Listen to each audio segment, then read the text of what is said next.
오늘은 소발이 말하는 하나님 정의, 소발이 말하는 하나님 정의이라는 제목으로 말씀을 상고합니다. 욥의 세 친구 중에 이제 오늘은 세 번째 소발이라고 하는 사람이 욥의 말을 듣다가 이제 나서서 하나님이 누구신가 하는 것을 다시 밝힙니다. 욥의 세 친구는 계속 하나님에 대하여 이제 욥을 가르쳐 주려고 하는데 욥이 그 정도를 모르는 것이 아니죠. 그렇기 때문에 이 세 친구의 말은 정답은 될 수가 없습니다. 욥에게는 정답이 될 수가 없어요. 이것은 일반 진리를 말하는 거고 욥은 더 깊은 하나님을 알아야만 자기 문제가 해결되는 겁니다. 그렇기 때문에 욥에게 이 메시지는 적절하지가 않아요. 그러나 그들이 말한 하나님은 일반 그 상식이나 아니면 일반 진리로는 정확하게 말을 한 겁니다. 그래서 뭐가 문제냐? 소발은 하나님도 제대로 지금 파악을 못했어요. 일반적인 하나님만 알고 있지 욥을 향해서 이 시험을 주신 하나님의 그 깊은 뜻을 몰라요. 그 다음에 소발은 욥에 대해서도 깊이 몰라요. 그냥 일반적인 상식과 진리 가지고 현재의 고난을 당하는 걸 보니까 분명히 밝혀지지 않은 숨은 죄가 많다. 그렇기 때문에 결국 하나님 앞에서 네가 결국 바로 서는 길밖에 없다, 이렇게 욥을 훈계하는데 욥은 그 정도 차원으로 지금 고난에 빠진 게 아니고 하나님이 특별하신 계획을 가지고 이 세상에 이제 더 하나님의 세계를 깊이 알게 하려고 욥을 이제 도구로 쓰시는 거예요.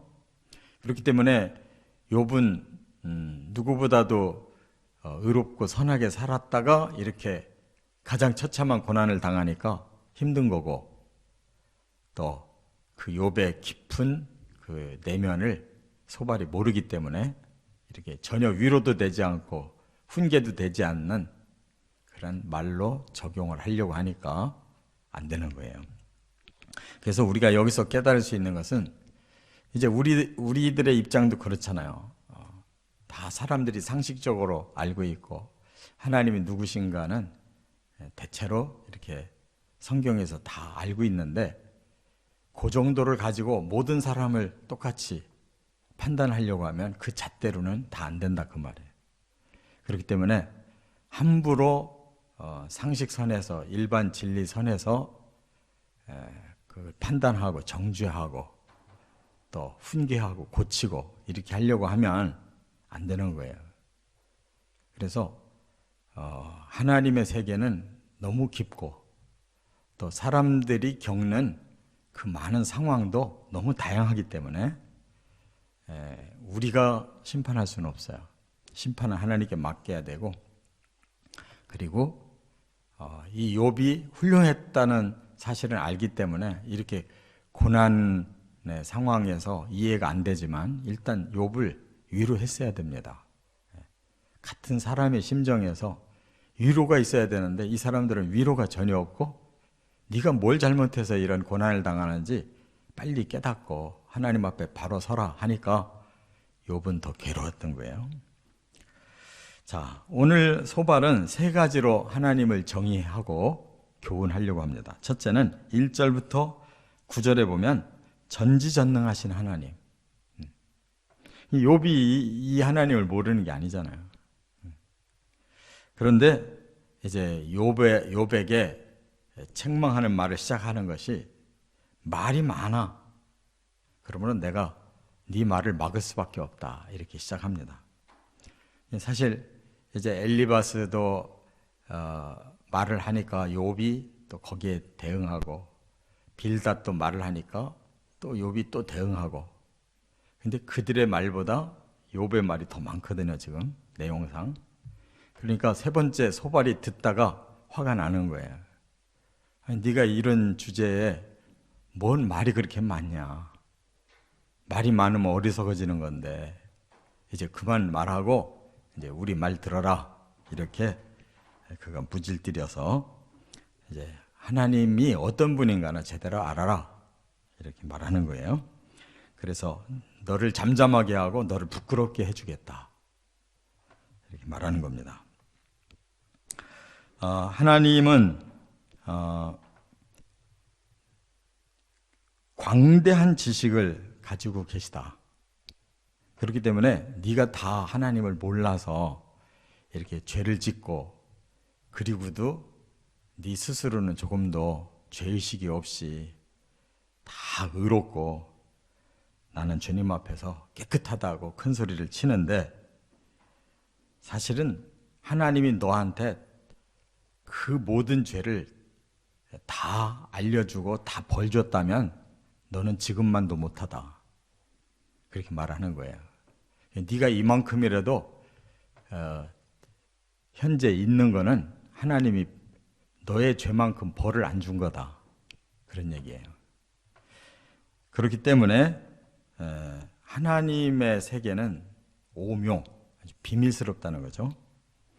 그래서 사람이 다 측량할 수가 없다. 겸손해야 된다는 거예요. 하나님 앞에. 하나님은 하늘보다도 높고 수월보다도 깊다. 하나님의 세계는 이 하늘의 세계보다도 더 높고 우리가 모르는 저 땅속 지옥의 세계보다도 더 깊이 하나님은 존재하신다. 그렇기 때문에 그 크기도 이 땅보다도 길고 바다보다도 넓은 하나님을 네가 모르면서 뭐 이렇게 말이 많냐. 이게 이제 그냥 겉으로만 들으면 다 맞는 말이잖아요. 그러니까 욥에 대해서 이제 그만 말하고 겸손하게 회개하고 제가 지은 죄 아직 깨닫지 못한 게 있어서 이렇게 하나님 앞에 벌 받고 있는 거 용서해 주십시오 하고 하나님 앞에 무릎 꿇으라는 거예요. 그 말도 맞아요. 욥도 다 모르기 때문에 지금 이해가 안 돼가지고 하나님 의롭게 사는 자에게도 이렇게 고난을 주십니까? 고난을 주시려면 왜 준다는 이유라도 분명히 말씀을 해야지 이렇게 답답하게 차라리 이럴 거면 죽는 게 낫겠고 아예 태어나지 말게 해주셔야지 왜 오늘의 이런 상황을 만드십니까? 라고 지금 막 불평을 하잖아요. 그래서 하나님 앞에 혼나요. 42장에 가보면 욥이 혼나요. 네가 창조의 세계를 아냐? 네가 나의 그 계획을 아느냐? 모르면서 뭘 그렇게 아는 것처럼 말했냐라고 혼나요. 그러나 사람끼리 비교해 볼 때는 욥은 혼이 나더라도 덜 혼이 나야 될 사람이라고 이제 하나님이 새 친구를 더 남으려는 거예요. 그러니까 하나님 앞에 완벽하게 알고 의로운 사람은 하나도 없어요. 그래서 욥도 혼이 나는데 그보다도 더 모르는 자가 지금 욥에게 훈수를 둔다는 이 자체가 지나치기 때문에 그 소발의 말은 욥에게 전혀 깨우침이나 위로가 되지 못한다는 게 문제입니다. 두 번째, 10절부터 12절까지 보면 감찰하시는 하나님. 하나님은 모든 세계를 두루 다 다니시고 잘못된 악한 자를 잡으셔서 가두시고 그리고 그 사람을 심판하신다면 그 앞에 누가 설 자가 있느냐 이렇게 말해요. 이 말도 맞는 말이에요. 하나님은 이 세상의 모든 걸 다 아셔요. 그래서 때로 벌 줄 자 벌 주고 있고 지금도 여전히 심판하고 계셔요. 이 세상을.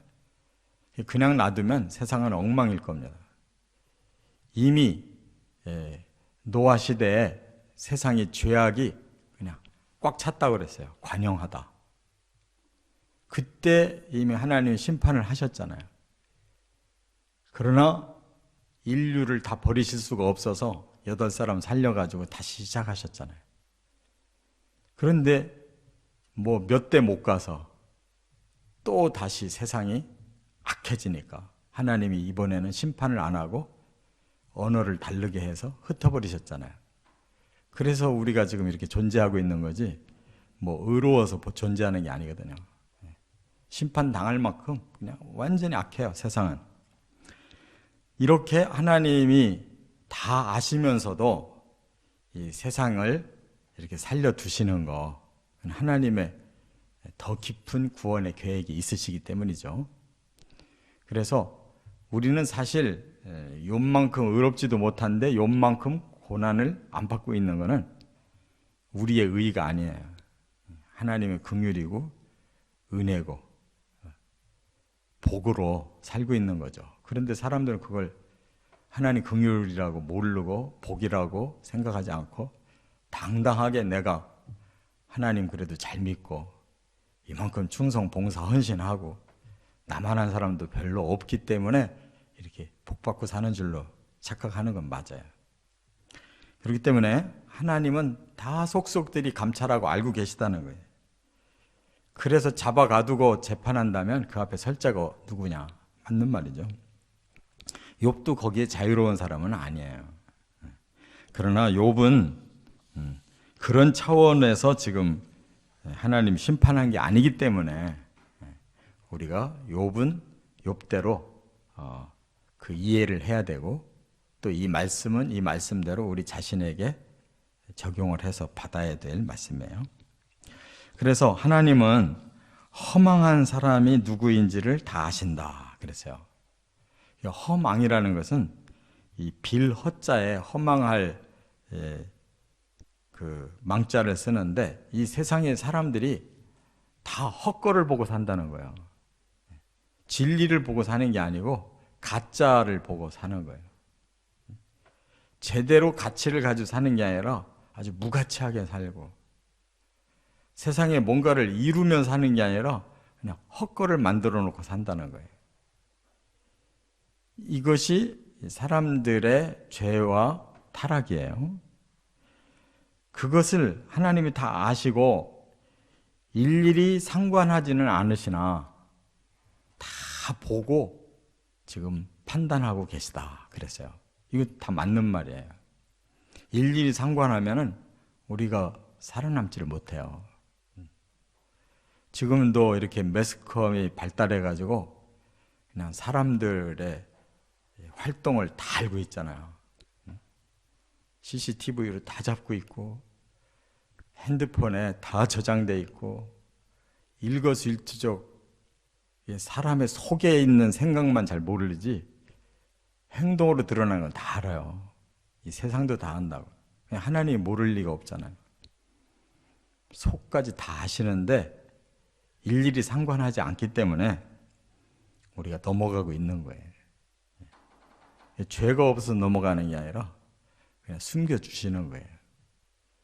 그렇기 때문에 이 허망한 사람은 결국 지각이 없는 사람이라는 거예요. 지각이라는 게 뭐예요? 알지, 깨달을 각이에요. 그러니까 사람이 그냥 눈에 보이는 것만 보고 사는 거지 이 깨달음이라는 영적인 감각이 없는 거예요. 그래서 그냥 들키지만 않으면 다 의인이고 이렇게 밝혀지지만 않으면 다 당당한 거예요. 그 어찌 그렇게 사람들이 요즘에는 남을 잘 정죄하는지 몰라요. 저는 묻고 싶어요. 뭐 TV에서 나와가지고 뭐 얼마나 서로 정죄하는지 몰라요. 좀 묻고 싶어요. 당신은 혹시 그런 문제에 자신이 있습니까? 제가 볼 때는 다 너나 나나 비슷한 사람들인데 어찌 그렇게 자기는 의로워서 그렇게 정확하게 상대를 판단하고 정죄하고 뭐 감옥에 쳐넣어야 되고 뭐 잘라야 되고 뭐 근데 정말 그렇게 자신 있게 말할 사람이 몇 명이나 있을까요? 하나님 볼 때 얼마나 우습겠어요. 너희들도 지각이 없으면서 남을 허망하다고 말하고 있지 않냐. 좀 잠잠해져야 될 필요가 있어요. 고발 문화라는 거는 이건 보복의 역사를 만들어내는 거예요. 고발 문화는. 우선은 사회가 잠깐 깨끗해지는 것처럼 잠잠해지는데 그 고발을 당해서 벌받은 사람들이 회개하고 겸손하게 나는 이제 이 세상에 대해서는 나는 죄인이니까 죽은 듯이 살아야 되겠다 이렇게 회개를 안 해요. 사람들이. 뭘 품느냐? 보복을 하려고 그래요. 그렇기 때문에 지금 정권들도 10년 잡고 뒤집어지면 다시 보복하고 10년 잡고 뒤집어지면 다시 보복하고 있는 현장인 거예요. 이 정권들이 뭐 하고 있는지를 한번 보시라고. 계속 보복을 해야 되는 거예요. 그래서 서로 다 집어넣는 거예요. 대통령들도. 죄 없는 사람이 어디 있어요. 다 뒤집어보면 다 나오지. 그러니까 계속 보복을 할 수밖에, 용서라는 게 없는 거예요. 하나님이 만약 그렇게 한다면 이 세상은 지금 살아남을 수가 없어요. 우리는 이렇게 당당한 척하고 서 있을 수가 없다 이 말이에요. 얼마나 사람의 마음이 흉악하고 행동만 안 저질렀지, 행동 저질렀는데 안 들켰지, 그뿐이지 뭐가 다르냐고 사람이. 그렇기 때문에 이 세상은 허망한 짓을 하고 그 이유는 지각이 없기 때문에 하나님의 진리에 대해서, 하나님의 존재에 대해서 깨달음이 없어서 이렇게 살고 있는 거예요. 이 소발은 바로 하나님이 감찰하고 계시다 하는 걸 알으라는 거예요. 욥 보고. 근데 욥이 그걸 모르는 건 아니잖아요. 그가 숨어서 죄진 적은 없고. 그러니까 이 메시지는 우리가 잘 좀 깨달아야 돼요. 정말 하나님이 감찰하고 계시다는 거, 우리를. 근데 우리가 누구를 감찰하고 누구를 심판하고. 너나 잘하세요. 남 고만 심판하고 우리 입 막고 나를 정죄하고 심판해서 나나 좀 잘했으면 좋겠어요. 세 번째, 13절부터 20절에 보면 용서하시는 하나님. 그래도 가장 희망적인 메시지가 바로 소발에게서 이 용서하신 하나님이라는 것을 지금 밝히고 있어요. 자신의 죄를 깨닫고, 이 말이 마음을 바로 정하고라는 단어로 썼어요. 그러니까 지각이 생기면 자기 마음이 잘못됐구나, 내가 허망한 생각을 하고 있구나, 허망한 길을 가고 있구나 하는 걸 바로 잡아요. 마음이 바로 정해지는 거예요. 그러면 행동이 나와요. 어떻게? 주를 향하여 손을 들 때 하나님을 향해 회개하는 거예요. 우리 각자가 하나님을 향해 회개해야지. 첫째가 하나님 앞에 우리가 얼마나 흉악한 자인가를 인정할 줄 알아야 뒷구멍에서 엉뚱한 짓 하면서 앞에서 남 정죄하고 망하게 하질 않는 거예요. 자기 양심이 살아나야 되고 하나님의 율법이 살아나야지. 그런 거는 다 감춰놓고 막 떳떳한 척하고 큰 소리 치니까 또 보복당하잖아요. 그 다음에 하나님 앞에 회개하고 나서 손의 죄악을 멀리 버리라 그랬어요. 우리 자신이 나의 잘못된 손을 끊어낼 생각을 해야지. 남의 손을 자꾸 끊지 말고, 나도 더러운 손이면서 남의 손을 잘라버리겠다고 그러면 그거 가만히 있겠냐고. 내 손 자르겠다고 나오지. 이게 지금 세상이에요. 그래서 불의가 너의 장막에 있지 못하게 하라. 너의 집부터 바로 세워라는 거예요. 이것이 우리의 결단이며 변화의 생활이에요. 나 자신이 이제 더 이상 그 죄를 반복하지 않아야 되겠다. 나 자신이 이제는 변화돼야 되겠다. 이 신약의 말씀은 다 이렇게 돼 있잖아요. 너 자신이 깨닫고 하나님 앞에 회개하고 네 자신이 결단하고 너 자신을 변화시켜 나가라는 거예요. 그러면 하나님 앞에 반드시 흠없는 얼굴을 들게 될 날이 온다. 하나님 용서하신단 말이죠. 굳게 서서 두려움이 없을 것이다. 하나님 앞에 설 때에도 두려움이 없는 날이 올 거다. 그게 하나님 용서해 주신다는 뜻이잖아요. 그러면 환난을 잊게 될 것이다. 하나님 환난을 거둘 것이다. 또 환난을 기억할지라도 그것이 물을 흘러가는 것처럼 가게 할 것이다. 다시 말해서 너의 삶이 환난은 사라지고 다시 하나님의 은혜와 축복이 회복될 거다. 그 말이죠. 생명의 날이 대낮보다 밝을 것이다. 진짜 생명이 뭐예요? 목숨만 달려있는 게 생명이 아니잖아요. 삶이 정상화되는 게 생명이지. 대낮 같은 삶, 모든 것이 빛된 삶을 하나님이 줄 것이다. 또 어두움이 바뀌어 아침같이 될 것이다. 네 마음도 네 삶도 이제 어두움이 사라지고 아침 빛이 비칠 것이다. 희망이 있으므로 안전할 것이다. 사람은 희망을 가지고 그 가치관을 이루기 위해 살아가야 되는 거거든요. 그래야 그 길이 안전한 거예요. 그냥 아무거나 쑤셔대고 살면 그 길은 불안한 거예요. 너는 누워도 두렵지 않을 것이고 많은 사람들이 네게 은혜를 구하게 될 것이다. 욥은 많은 사람들에게 선한 영향력을 끼친 사람이잖아요. 너 다시 회복될 거다. 그 얘기. 다시 큰 자가 될 거다. 그 말이죠. 이런 말 다 맞는 말이에요. 결국 하나님께 용서받아야 모든 것이 정상화돼요. 욥이 마지막에 하나님 용서해 주셨잖아요. 죄를 지적하시고 혼내시고는 용서해 주셨어요. 그래서 다시 그거 회복된 거예요. 의로워서 하나님이 축복한 게 아니에요. 욥이 회개하고 하나님이 용서해 주셔서 그가 다시 큰 자로 회복된 겁니다. 그러나 악한 자는 눈이 어두워 도망할 곳을 찾지 못하고, 이 말은 악한 자들은 영적으로 어두워져 가지고 어느 길이 피할 길인지를 몰라요. 그러다가 그의 희망은 결국 숨을 거둔다. 끝장난다는 거죠. 이 소발의 이 일반 진리는 다 정확하게 잘 말을 한 거예요. 그러나 욥의 상황에 그가 적용이 잘 안 된 거죠. 그리고 우리는 이 엘리바스나 빌닷이나 소발의 이 하나님 정의에 대해서 귀를 깊이 기울여야 돼요. 이 말을 우습게 여기면 안 돼. 이게 하나님의 진리예요.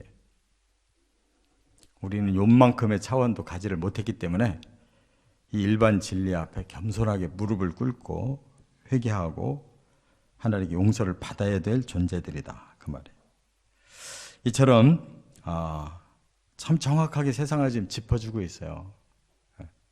오늘 소발이 제일 간단하게 말을 했는데 제일 가지런하게 정리가 잘 돼 있는 본문이에요. 그래서 참 우리가 깊이 깨달아야 될 이러한 자세를 얻게 됩니다.